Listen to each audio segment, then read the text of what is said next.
Hi, this is Phil Hinton and welcome to CES 2012. We're halfway through and for a change I'm going to come from behind the camera and stand here next to Steve.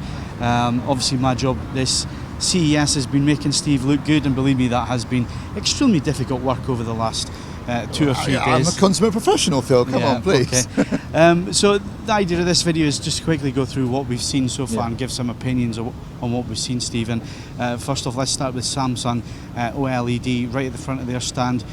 Very impressive stuff, wasn't it? It was. It did look extremely impressive, despite all the paranoia and secretiveness nature of the whole event. When we finally got a chance to look at it, it looked very impressive. Very natural looking colours, really good blacks, and great motion handling. I mean, I can't wait to get one of those in for review. And then obviously we move on to the Series 7, Series 8 LED TVs. First of all, gone from the silver bezel to the black bezel. Everybody else has gone silver this year. Samsung gone back to black. Should have been their logo back to black this year. In terms of picture quality and features and so on, one thing we didn't get, I don't think we got across in the last videos about the LED TVs, was the fact that you got a lot of gesture control, voice activation, that kind of thing, with a little camera on top of the TV. They're built-in camera and microphone, so you've got voice control, motion control, and obviously, of course, you can use it for things like Skyping with your friends and family. So that's a feature that we've been expecting for some time now. Although if your mum calls, Skype call, and you're sat on the sofa with nothing on.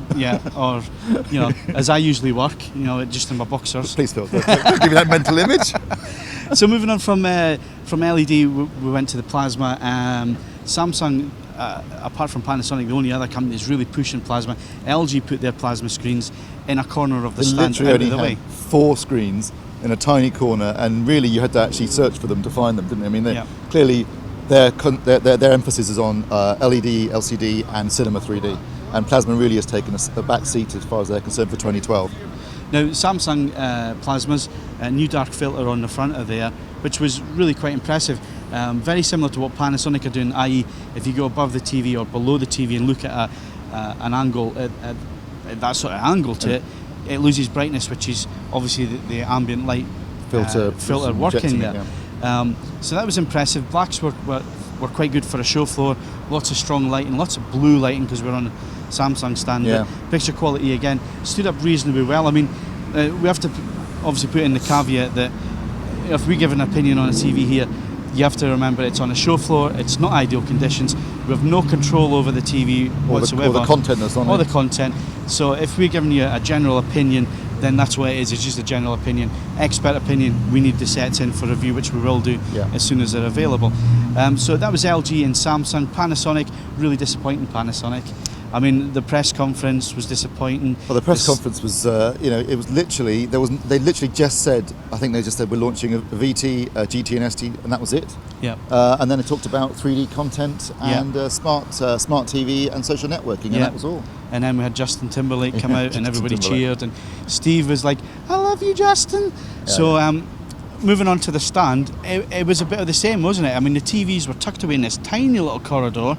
Really busy. We could hardly get in to see what they had on show, and to be honest, I mean, looking at the technology, looking at the technology, they didn't tell us anything about the technology. Well, unfortunately, because of the staggered release schedules, obviously there were the US models which they did have some specs for, but I mean, we don't know whether that's going to completely translate to the UK. We won't find out until their conference in February.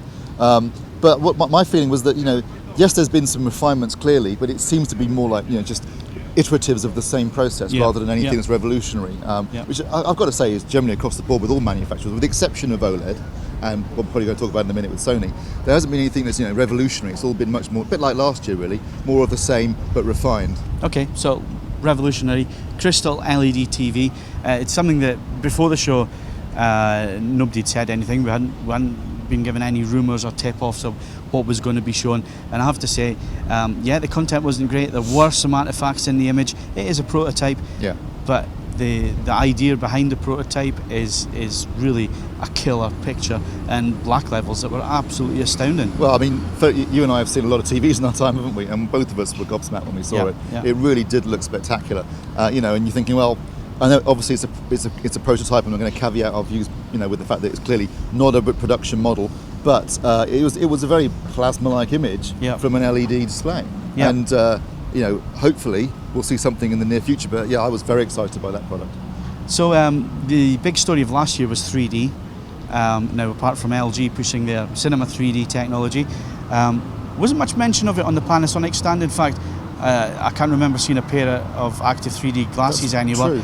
And Samsung stand, again, I'd forgotten that the TVs were 3D because there was no push for 3D. There were no 3D glasses on the demo floor for you to look at 3D content. So do you think that they're finally getting the message that the public just don't want 3D? Well, I think there's two problems. One is the public apathy, and the other one is a lack of quality content. And clearly Panasonic have tried to address that in their press conference, talking about more 3D content. But you're absolutely right. When we were at the Samsung stand, I mean, I'm assuming they're 3D TVs. Nobody was telling us. There was no signs to say that. And no one mentioned it. There were no glasses out, no 3D content being shown. I mean, literally, when we were there, I actually forgot they were 3D capable. Yeah. And what we hoped would be the big story has kind of happened because OLED has come around. Sony, a bit of a curveball in there with CLED, Crystal LED. I'm going to have to get used to saying that. But the other big thing was 4K, 2K. We hoped it was going to be a big story here. And unfortunately, it seems to be that some manufacturers are saying, yeah, 4K, 2K, we can build the product, but we're not going to build the product because there's no content. Yeah. And then you've got LG who are going to release a 4K TV. And then you've got film studios who haven't said anything about what they're going to do in terms of 4K. So if the film studios are not going to do anything and the manufacturers are not going to do anything, how are we going to jumpstart the next step, which is going to be 4K, 2K? And it's worth doing because we had a look at a 20-inch 4K TV. Yeah. We had our doubts before going in to see it. We thought, how the hang are you going to see any extra resolution? Something that small. But until you actually see it, and then you think, well, yeah, I can notice the extra resolution. You could tell the it's difference. sharper, it's more detailed. So what's going to take is the manufacturers releasing the TVs. Samsung say they're not going to do it. LG are going to do it. Now, if LG do it, Samsung are going to do it. I think that's the good. I mean, I guess from the manufacturer's perspective, there's different reasons for releasing a 4K panel. From LG's perspective, a 4K panel means they can deliver full 1080p 3D. Yeah, which they won't admit to. Which they obviously can't admit to because they've been saying it is full 1080, full HD for the last year. But that means they can deliver genuine 1080p full HD passively, which is, I think, worth having. In the case of Toshiba, 4K means they can probably get a better resolution on their autostereoscopic TVs, which again is another reason for doing 4K. But for doing it for pure 4K purposes, as Samsung have pointed out, seems a bit pointless when there's no delivery system in the home. But then if you look back to when HD TV first came around, we were paying £10,000 a TV. There was no HD content, there was no HD broadcast, there was no HD DVD or Blu-ray at that time, but people still bought the technology because you could upscale your images to 720p at that specific moment in time.